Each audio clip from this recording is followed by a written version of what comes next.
অখিলবাবু, বিভিন্ন মাধ্যম দিয়ে আমাদের কাছে খবর আসছে যে আপনাকে আর ক্ষমা চাওয়ার জায়গাতে নয়, সরাসরি নির্দেশ আপনি পদত্যাগ করুন।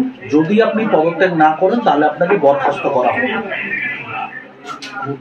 কি বলবেন? আমাকে রাজ্য সভাপতি সুব্রত বক্সী এইমাত্র ফোন করেছিলেন।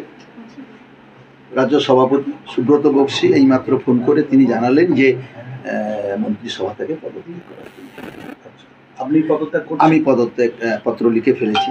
কালকে যেহেতু বিধানসভায় মুখ্যমন্ত্রী আসবেন, আজকে রাত্রে আমি ওনার মেলে পাঠিয়ে দেব, কালকে হাতে করে পদত্যাগ দিয়ে।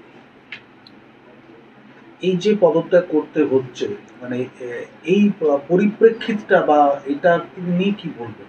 না, আমি এতে কোনো অনুতপ্ত নয়।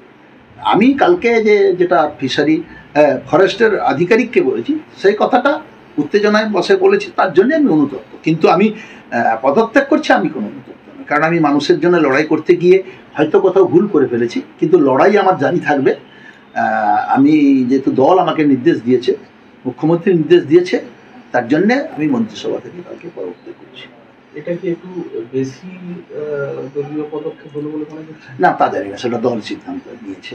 দল যখন নিয়েছে নিশ্চিতভাবে তার উপরে তো কথা বলার, এবং আমাদের সর্বোচ্চ নেত্রী মুখ্যমন্ত্রী এবং তিনি অল ইন্ডিয়া তৃণমূল কংগ্রেসের চেয়ারপারসন, তিনি নির্দেশ দিয়েছেন, তার বাইরে আর কিছু হয়। আপনি নেক্সট পদক্ষেপ কি নিতে চলেছেন?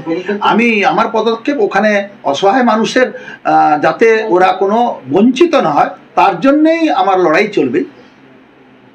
আমি মন্ত্রিসভা থেকে পদত্যাগ করলেও আমি ওই এলাকার জনপ্রতিনিধি এমএলএ থাকবো, আমার কিন্তু লড়াই চলবে ওখানে ওই অসহায় মানুষদের জন্য আমার লড়াই চলবেই। গতকাল আপনার সঙ্গে যখন যে কথোপকথনটা ভাইরাল হয়েছে, সেখানে দেখা যাচ্ছে আপনি বলছেন যে বন দপ্তরে বেশ কিছু দুর্নীতি রয়েছে, যেটা আপনি বিধানসভাতে তুলবেন।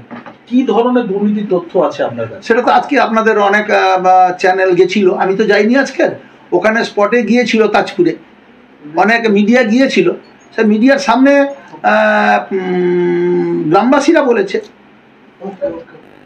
বলেছে যে টাকা নিয়ে বন দপ্তরের লোকেরা টাকা নিয়ে দোকান নাকি বসিয়েছে। এটা গ্রামের মানুষ বলেছে, আমি বলিনি। গ্রামের মানুষরা মিডিয়ার কাছে বলেছে যে এই বন দপ্তরের লোকেরাই কখনো 5,000, কখনো 6,000, কখনো 7,000 টাকা নিয়ে আমাদের দোকান বসিয়েছে। তার মানে বন দপ্তরে দুর্নীতি হচ্ছে এবং আপনার কাছে সেই খবর ছিল, আপনি আগে মন্ত্রিসভায় জানাননি কেন, বা আপনি কি আগে কোনো পদক্ষেপ? আমি এর আগে আমার কোনো খবর ছিল না, আমি সেদিনকেই জেনেছি। আপনি ভিডিওতে বলছেন যে বন দপ্তরে একাধিক দুর্নীতি রয়েছে, যেগুলো আমরা ফাঁস করে দেবো। সেটা তো কাঠের ব্যাপার বলেছিলাম। টাকার ব্যাপার বলিনি, টাকার ব্যাপারটা গ্রামের লোক বলেছে, আমি কাঠের ব্যাপারটা বলেছি। কাঠের অনেক কিছু কাঠ ওরা চেক করে। কাঠের ব্যাপারটা কাঠ অনেক সময় যেগুলো অকেজো কাঠ, শুকনো কাঠ সরকারি ঘরে আসার কথা, তা বিক্রি করে নিয়ম কানুন মেনে, পদ্ধতি মেনে সেগুলো বিক্রি করে যে টাকা পয়সা সরকারের কাছে জমা দেওয়া দরকার, সেক্ষেত্রে অব্যবস্থা আছে। অখিলবাবু, একটা বিষয়, এই যে দল এই সিদ্ধান্ত যেটা নিল, তার সঙ্গে কি তার আগে কি আপনার সঙ্গে কোনোভাবে দল কথা বলেছে যে কোন পরিপ্রেক্ষিতে আপনাকে বলতে হয়েছে, বা আপনি বলেছেন, বা আপনি কেন বলেছেন? দল কি এটা আপনার কাছে না, দল আমার কাছে জানতে চায়নি কি পরিস্থিতিতে হয়েছিল, কিছু জানতে চায়নি। শুধু সুব্রত বক্সী আমাকে বলেছেন গতকাল ঘটনাটা তিনি সারাক্ষণ ধরে টেলিভিশনে দেখেছেন, তিনি নির্দেশ দিয়েছেন, তাই আমি পদত্যাগ করে দিচ্ছি। আমি সে ব্যাপারে আমি কোনো মন্তব্য করব না। আমাদের সর্বোচ্চ নেত্রী যেটা নেবেন সেই নির্দেশটাই আমাদের কাছে।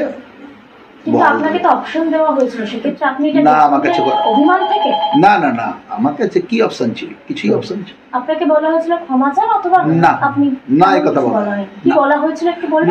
না, আমাকে বলা হয়েছিল যে মুখ্যমন্ত্রী পদত্যাগ করতে সুব্রত বক্সীকে বলেছে, সুব্রত বক্সী আমাকে টেলিফোনে বলেছে তোমাকে মন্ত্রিসভা থেকে পদত্যাগ করতে বলেছে। সেটা কবে বলেছে? আজকে এই 2:30-3টার সময়। আপনি কি আগামীকাল কি পদত্যাগ? হ্যাঁ, পদত্যাগ পত্র আমি লিখে ফেলেছি। পদত্যাগপত্র দল থেকে আসার পরে আমি লিখে ফেলেছি, এবং সেটা আমি পদত্যাগ কালকেই মুখ্যমন্ত্রীর হাতে দিয়ে দেবো। কোথাও কি কঠোর সিদ্ধান্ত দল নিল, মানে এইরকম একটা বিষয়? না, সেটা দল যেভাবেই সিদ্ধান্ত নিবে সেটাতে আমাকে মেনে চলতে হবে। এটা কঠোর হলো কি নরম হলো দল বুঝবে, কিন্তু কঠোর হলে হবে।